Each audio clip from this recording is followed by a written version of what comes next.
The sound was quiet at first. A soft, mechanical hum. I didn't realize what it was until I looked up from my desk and saw the paper shredder glowing red, its mouth open like it was hungry. Madison Vale was standing there.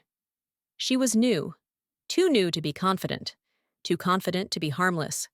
In her hands were the original compliance folders, thick, labeled, irreplaceable. 2 years of audits, legal correspondence, regulatory notes, documents that didn't just represent my work, but my survival. The kind of files you don't recreate if they're gone. The kind that decide who gets fired when something goes wrong. I stood up so fast my chair slammed into the glass wall behind me. "What are you doing?" I asked. She didn't even flinch. The first stack disappeared into the shredder. The machine screamed to life, thin white strips pouring into the bin like snow. Madison tilted her head, watching it with a small, amused smile. "Relax," she said. "These are outdated." "They're not," I said, my voice already tight. "Those are legal originals." She fed in another stack. I walked toward her. "Stop, now." That's when she looked at me, really looked at me, and laughed. Not nervous, not defensive, amused. "My dad owns this place," she said lightly. "You don't need to get dramatic." The words hit the room like a dropped glass. Around us, keyboards stopped. Chairs creaked. No one turned fully, but everyone was listening. In corporate offices, silence is never empty. It's full of fear. I felt my stomach drop. Because if she was telling the truth, I was done. And if she was lying, I was still done. Because no one ever lies like that unless they think they're untouchable. "You can't just destroy company property," I said. "This isn't—" She cut me off by pulling a manila envelope from the cart beside her. My name was on it. She slid the entire thing into the shredder. "I can," she said calmly. "And I just did." Something cold moved through my chest. Those files were my responsibility. I was already on probation after a restructure I barely survived. One more incident, and HR wouldn't even pretend to investigate. They'd walk me out with a box and a scripted apology. Madison stepped back, dusted her hands, and leaned against the desk. "You might want to write this up," she added, "before someone asks why you lost control of sensitive materials." Then she lowered her voice, just enough. "People like you don't win these fights." She walked away, heels clicking across the polished floor, leaving behind a full shred bin and a room full of people who suddenly found their screens very interesting. I stood there, breathing slowly, staring at what was left of my career. That's when I did the one thing she didn't expect. I took out my phone, scrolled past my contacts, and dialed a number I'd never called before. When the man answered, I asked one simple question. "Sir," I said quietly, "do you have a daughter working in Manhattan finance?" The line went quiet after my question. Not a hang-up, not a click, just silence. I stared at the Manhattan skyline through the glass wall of the office, my reflection faint over the gray river of buildings. My hand was steady, but my chest felt hollow. I already knew this wasn't a normal phone call. People with real power don't react with silence. They react with confusion or anger. Finally, the man on the other end spoke. "Who is this?" he asked. I gave him my name, my title, the company. Another pause, longer this time. "No," he said slowly. "I don't." The word landed heavier than any accusation. I thanked him, ended the call, and slid the phone back into my pocket. No witnesses, no dramatics. Just me, a shredder full of evidence, and the quiet understanding that whatever Madison Vale was playing at, it wasn't protected by truth. But knowing that didn't save me. Because truth moves slowly in corporate America. Consequences move fast. By noon, I had an email from HR flagged urgent. By 1, my system access was restricted. By 2, my calendar was wiped clean except for a single meeting labeled Incident Review. This is how it works when you're already marked. I wasn't always. 5 years earlier, I'd walked into this building with a second-hand suit, a borrowed briefcase, and a MacBook Pro I'd bought on a payment plan I could barely afford. I grew up in Ohio, the kind of place where layoffs were normal and stability was a rumor. I learned early that rules mattered because breaking them was expensive. Compliance wasn't glamorous, but it was honest. I made sure things didn't explode. When they did, I stayed late cleaning up messes no one else wanted their name attached to. That reputation carried me for years. Until last quarter. A senior executive cut corners. Data was mishandled. When regulators asked questions, someone needed to own the process. I owned it. Not because it was my fault, but because I was convenient. Probation, 90 days, one incident away from termination. Madison Vale happened on day 62. At the review meeting, no one mentioned her confidence, or her comments, or her casual destruction of regulated documents. The focus was on me. Why weren't the files secured? Why did a new hire have access? Why hadn't I anticipated the risk? I answered calmly. I always did. But calm doesn't beat narrative.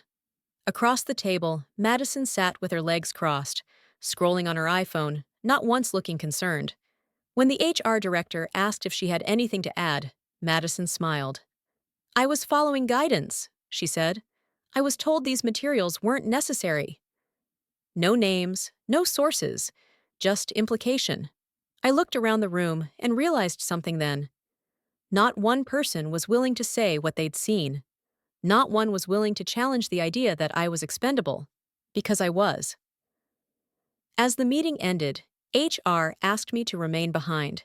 They slid a document across the table, an incident report, blank signature line at the bottom. Just your acknowledgement, they said. I stared at the page, understanding exactly what it was. Permission to erase myself. I picked up the pen anyway, because I wasn't done yet. By the next morning, the story had already been written. Not in an email, not in a memo, in glances. I felt it the moment I stepped off the elevator onto our floor. Conversations didn't stop. They shifted. Voices lowered. Laughter moved somewhere else. People who used to nod now pretended to check their Apple Watches. One colleague turned her chair slightly, just enough to break eye contact. Guilt is loud. Fear is louder. Madison was already there. She stood near the windows, Manhattan stretched behind her like a backdrop she'd rented for the day, coffee in hand, calm, untouched, like nothing had happened. When she saw me, she smiled, not friendly, not cruel, confident. Rough afternoon yesterday? She asked, loud enough for nearby desks to hear. I didn't answer. She leaned closer anyway. You should have looped me in, she said softly. Things wouldn't have escalated. Escalated. As if she hadn't fed my career into a shredder. I walked past her without a word, sat at my desk, and opened my laptop. Half my folders were gone. Access revoked. Permissions pending review. The system didn't accuse me directly. It didn't have to. The message was clear.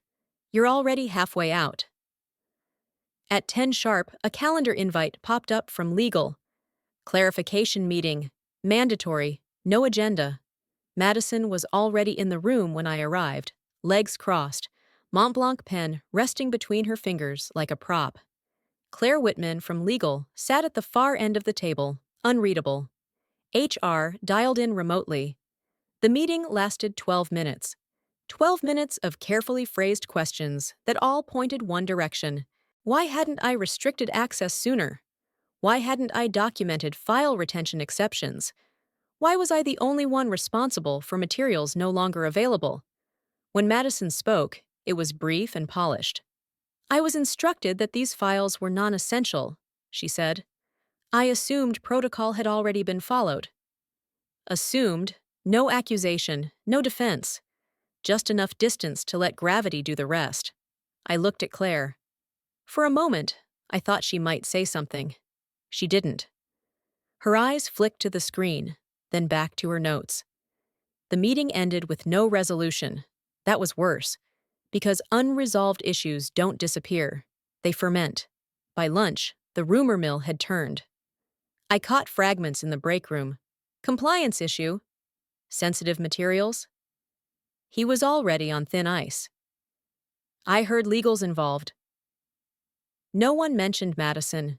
She ate at her desk, scrolling through her phone, perfectly at ease. When she passed me later, she paused just long enough to whisper, "You should start thinking about next steps." I wanted to shout, to demand witnesses, to point at the empty file directories and say, "Look." But corporate battles aren't won by volume.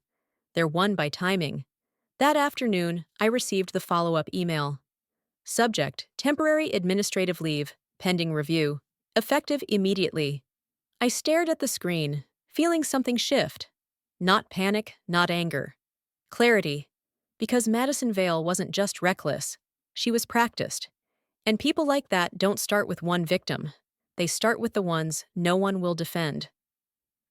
As I shut down my laptop and stood to leave, my phone vibrated in my pocket. An unknown number. I answered. "Mr. Cole," a woman said calmly, "this is Claire Whitman. We need to talk, off the record." I looked back at the office one last time and smiled. I didn't go home right away. When security escorted me out, they did it politely. No hands, no scene. Just a quiet walk past the reception desk, where my badge was deactivated with a soft beep that sounded louder than it should have. Outside, Manhattan moved like nothing had changed. Taxis honked, people laughed. Somewhere, a street musician played off-key jazz. My life had just cracked open, and the city didn't even blink. I walked for nearly an hour before I realized where I was headed. Not my apartment, not a bar. I ended up sitting on a bench near the river, the skyline smeared with late afternoon haze. I loosened my tie and finally let myself breathe. This was the moment everyone talks about. The one where you panic, where you spiral, where you start calling people, begging for help. I did none of that. Because panic is loud, and I'd already learned that loud people lose. Instead, I replayed everything. Not emotionally, mechanically. Madison's timing, her confidence, the way legal framed the questions, the speed with which the narrative locked in place. None of it felt random. Someone had done this before. My phone buzzed again. Claire Whitman.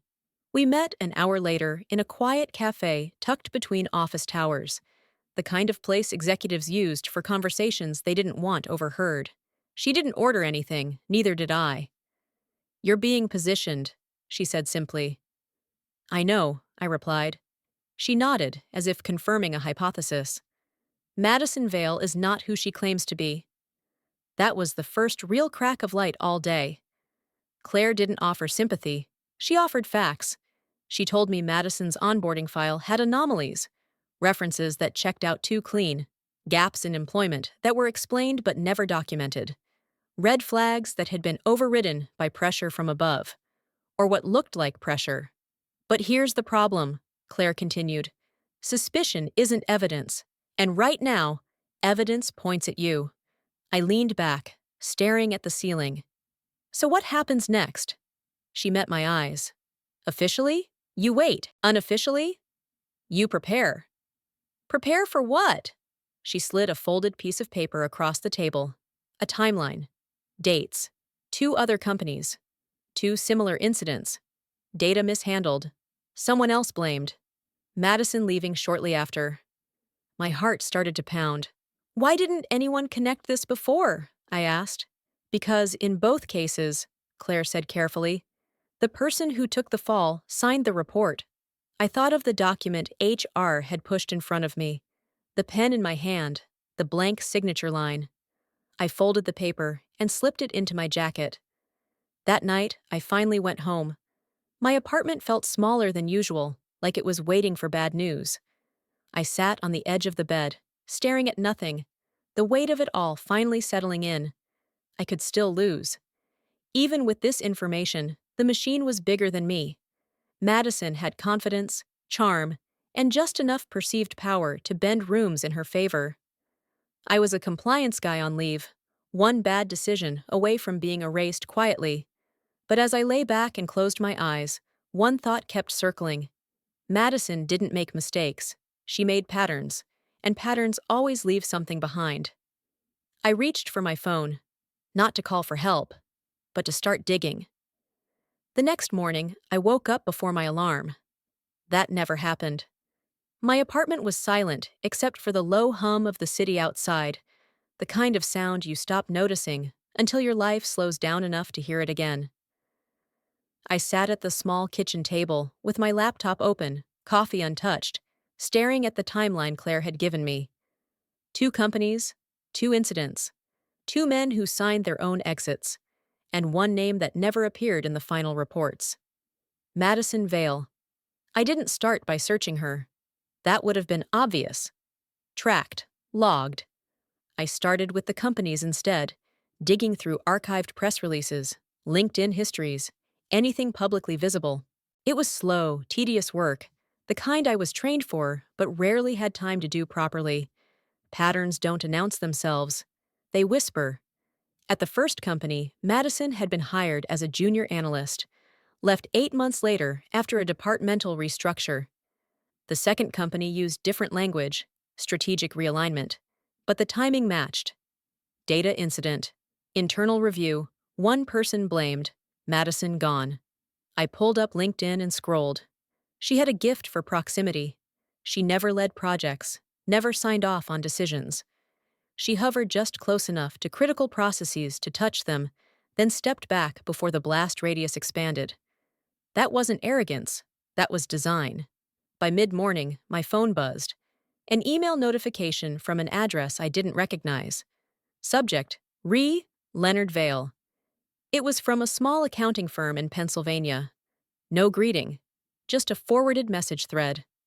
Leonard Vale had been asking questions. Apparently, he'd been making frantic calls since the night before, trying to understand why his name was suddenly being associated with a Manhattan finance firm he'd never set foot in, why his credit inquiries had spiked, why a bank had asked him to confirm board-level affiliations. My stomach tightened. Madison wasn't just lying, she was stealing. I leaned back, rubbing my temples. This was bigger than office politics, bigger than my job. Identity misuse crossed lines companies couldn't quietly smooth over, lines regulators cared about, lines that left trails. That afternoon, Claire called again. "You're not supposed to be working on this," she said, not unkindly. "I'm not," I replied. "I'm observing." A pause. Then, "What did you find?" I told her. "Not everything, just enough." She exhaled slowly.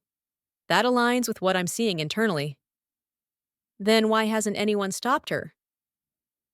"Because," Claire said, "she's useful until she isn't." That was the moment I understood the real danger. Madison wasn't protected by power. She was protected by convenience. As long as blame flowed downhill, no one at the top had incentive to look closer. And I was the perfect downhill target. Already bruised, already documented, already replaceable. By evening, I had built a quiet folder on my personal drive. No company systems, no cloud backups. Just facts, dates, screenshots, cross-references. Nothing dramatic, nothing illegal. Just enough to make denial impossible. I stared at the folder for a long time before closing the laptop. This wasn't about revenge. It was about leverage. And leverage only works if the other side doesn't know you have it. I picked up my phone and typed a single message to Claire. "I'm ready when you are." Her reply came a minute later. Good, because she just made another move. And suddenly, I knew. The game had entered its final phase. Claire didn't tell me what Madison had done. She didn't have to. "You need to come in," she said. "Not officially. Use the side entrance." An hour later, I was back in the building I'd been escorted out of the day before. Different door, different badge, temporary access that would disappear the moment someone noticed it existed. The elevator ride up felt longer than it should have, every floor a reminder of how easily I could still lose. Claire was waiting in a small conference room, usually reserved for vendor calls. The lights were dimmed, the blinds half closed. On the table between us sat a thin folder and her phone, face down. "She filed a supplemental statement," Claire said without preamble. "This morning." My chest tightened. "About me?" "About you. she confirmed. And the missing files. I didn't ask what it said. I already knew. The kind of statement that didn't accuse directly but painted a picture. Negligence, emotional instability, a suggestion that I'd been overwhelmed lately, that I'd lost perspective. She's setting the stage, I said. Yes, Claire replied. And she escalated it. She turned her phone over and slid it toward me. On the screen was an email draft addressed to the board's audit committee. Madison's name at the bottom. My stomach dropped as I read the subject line. Concern regarding compliance leadership conduct. She sent it an hour ago, Claire said. Once that committee meets, this leaves internal territory. Federal territory. I leaned back, closing my eyes for a second. She's forcing the timeline. She is, Claire agreed, which means she's either desperate or very confident. That was when I took my phone out. Not dramatically, not quickly. I set it on the table and unlocked it, pulling up the call log from the night before. The number was still there. Leonard Vale. I need to make one more call, I said. Claire watched me carefully. To him? To someone connected to him, I replied. Someone who won't panic. She hesitated, then nodded. I stepped into the hallway, the hum of the building surrounding me, and dialed. It rang twice. This is Thomas Hale, a man answered. His voice was measured, professional. I introduced myself, gave him my name, my role, and exactly how I'd come to have his number. Silence followed, but it was a different kind this time, calculating. You're calling about Madison Vale, he said finally. Yes? Another pause.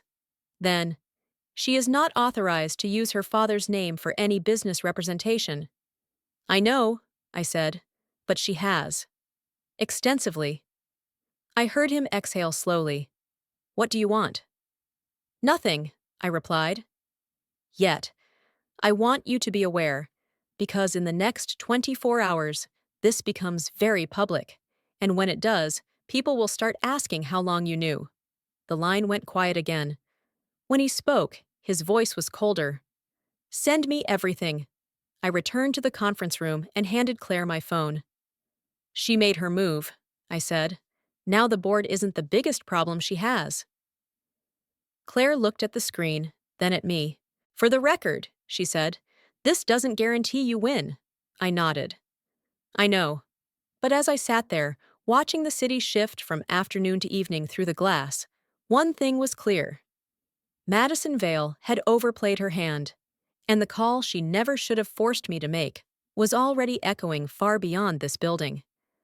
The audit committee meeting was scheduled for 9 a.m. By 8:47, the hallway outside the executive boardroom was already full. This was no longer quiet corporate business. This was the kind of meeting people pretended not to notice while positioning themselves close enough to hear the fallout. Assistants hovered.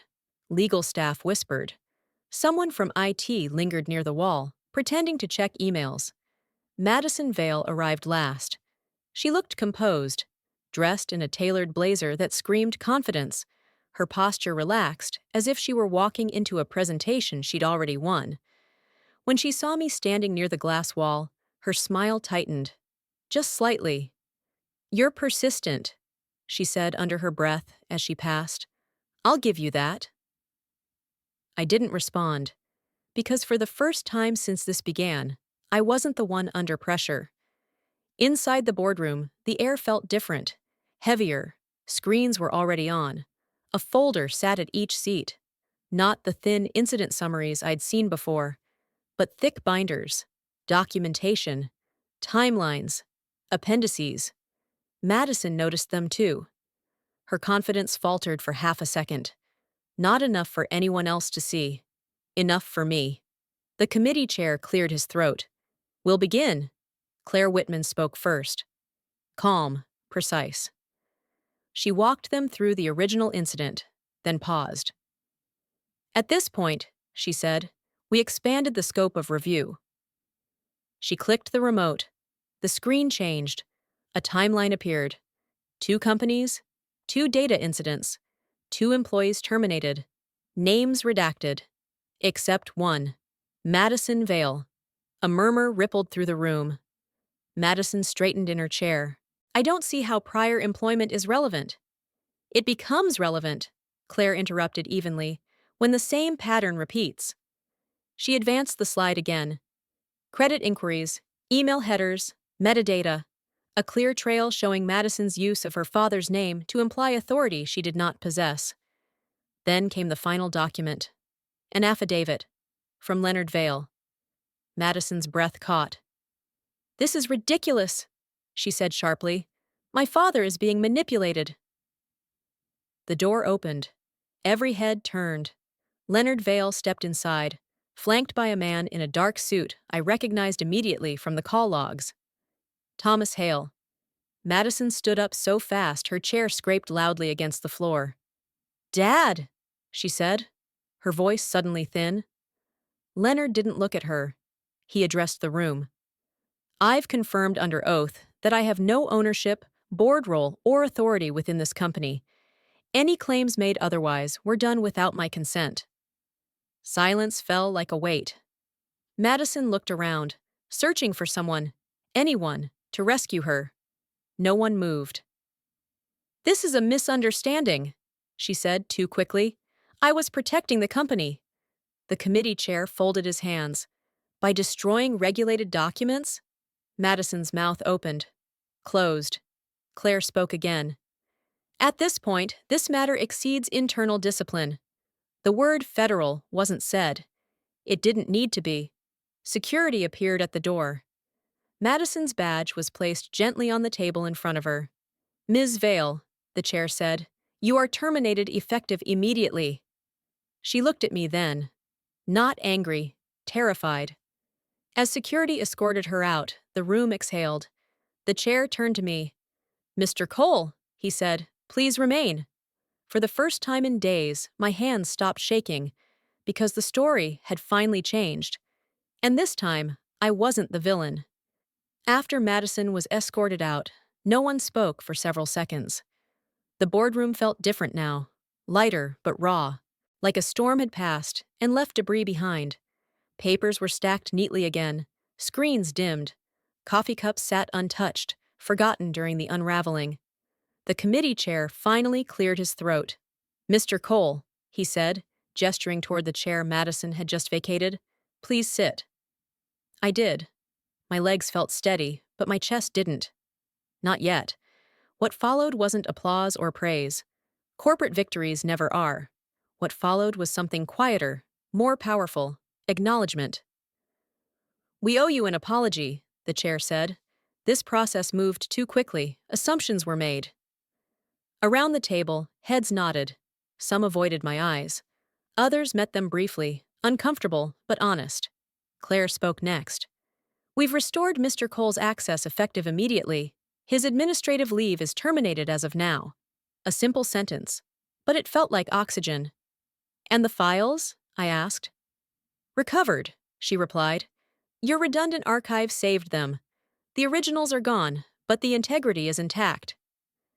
I let out a breath I hadn't realized I was holding. For the first time in days, my mind stopped racing ahead to worst-case scenarios. There was no more need to brace, no more imaginary exits. Just this moment, solid and real. The chair leaned forward. There will be external reviews. That's unavoidable, but you will not be implicated. I nodded. That's all I wanted. He studied me for a moment. That's not all you're getting. He slid a new document across the table. Not a disciplinary form, not a waiver, an offer, formal reinstatement, probation lifted, compensation adjustment retroactive to the start of the quarter, authority to restructure data access protocols company-wide. It wasn't a promotion, it was something better. Trust. After the meeting, I stepped out into the hallway alone.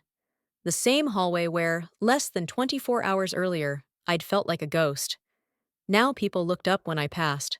Some nodded. One quietly said, "Glad you're back." I didn't stop to talk. I walked straight to my desk. Everything was exactly as I'd left it. The chair, the monitor, the faint reflection of the skyline in the glass.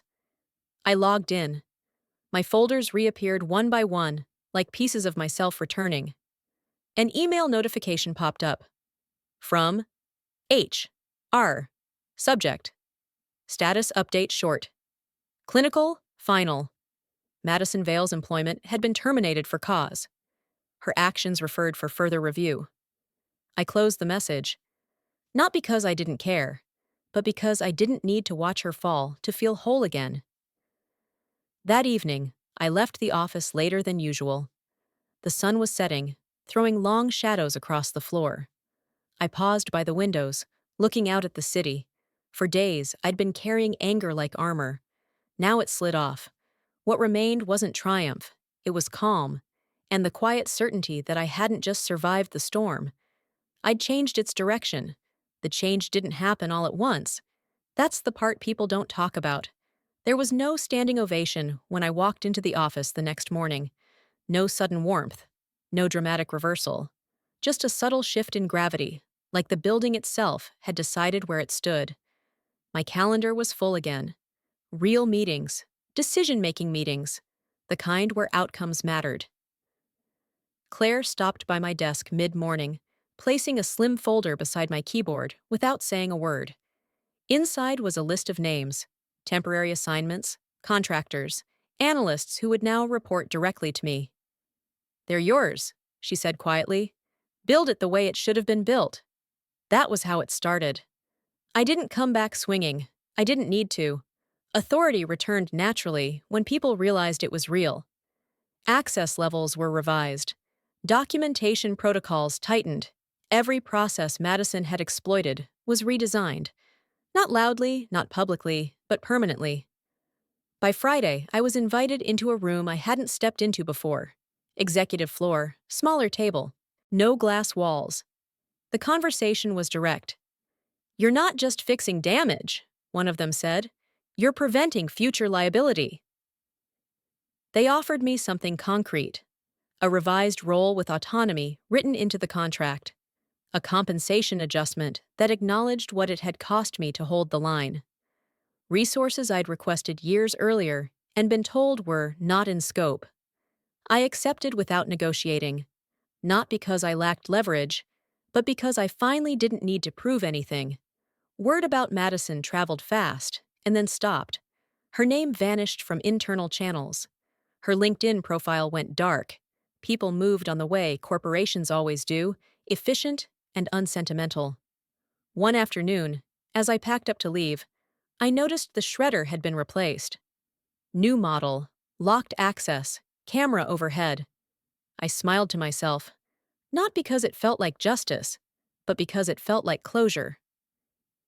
That night, I walked home instead of taking the subway. The air was cool, the city loud and alive in that familiar way. For the first time in weeks, my phone didn't buzz with alerts or questions or updates. Just silence. At home, I sat on the edge of the bed and thought about how close I'd come to disappearing. How easily a false narrative could have ended everything if I'd reacted the way they expected.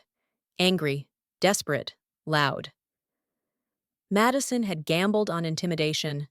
I'd answered with patience. And patience, it turned out, paid interest. The following Monday, my name appeared on an internal announcement. Not a headline, not a story. Just a line confirming my role and responsibilities going forward. That was enough, because people didn't need to know what I'd survived. They only needed to know where I stood now. As I shut down my computer that evening and glanced once more at the skyline, I understood something clearly. I hadn't just returned. I'd arrived. And whatever came next, no one would ever mistake me for expendable again. 3 months later, no one talked about the incident anymore. That was the final proof it was truly over. In corporate life, scandals fade when they stop being useful. What remains are structures, habits, and quiet reputations that settle into place like furniture no one bothers to move again. Mine had settled firmly now. I arrived earlier than usual that morning, not because I had to, but because I wanted to. The office was still half dark, the city outside wrapped in that pale gray before sunrise. I stood by the window with a cup of coffee, watching the lights blink on one by one across Manhattan. This time, the view didn't feel like pressure. It felt earned. My team filtered in slowly. New faces, different energy, people who asked questions before acting, people who documented decisions because they understood why it mattered. I didn't micromanage them. I didn't need to. Systems worked when trust replaced fear. Mid-morning, Claire stopped by again. "They closed the external review," she said. "No further action required." I nodded. "And Madison?" Claire paused for half a second. "She's facing civil exposure, possibly more." There was no satisfaction in that information, just inevitability. Consequences don't need witnesses to be real. After she left, I opened a folder I hadn't touched in weeks. Inside were my original notes from the early days of the job, ideas I'd shelved, improvements I'd been told were too cautious, too slow, too expensive. I started implementing them anyway. By afternoon, an email came in from the board chair. Short, direct, thanking me for setting a standard that will outlast individual roles. I closed the message and didn't reply. Some things don't need acknowledgement. That evening, I shut down my computer, slipped on my jacket, and took the long way out of the building. Past the conference rooms, past the reception desk, past the security gate that had once marked my exit. This time, the guard nodded at me with recognition. Outside, the city moved fast as ever. But I didn't. I walked, letting the noise pass through me instead of over me. I thought about the moment I'd almost signed myself out of my own life, because it felt easier than fighting a lie, about how close I'd come to believing the version of the story that had been written for me. I stopped at the river and looked back at the skyline one last time. Success didn't feel like revenge. It felt like alignment, like standing exactly where I was supposed to stand, without apology, without explanation. Madison Vale had tried to erase me with confidence and shortcuts. The system had nearly let her. But systems, like people, eventually reveal their cracks. All I had done was wait long enough for the truth to reach them. I turned and walked home, lighter than I'd been in a long time. Tomorrow would be busy. The work would continue. New problems would come. But none of them would ever convince me I was invisible again. Because I knew something now. Silence, used well, is not weakness. It's leverage.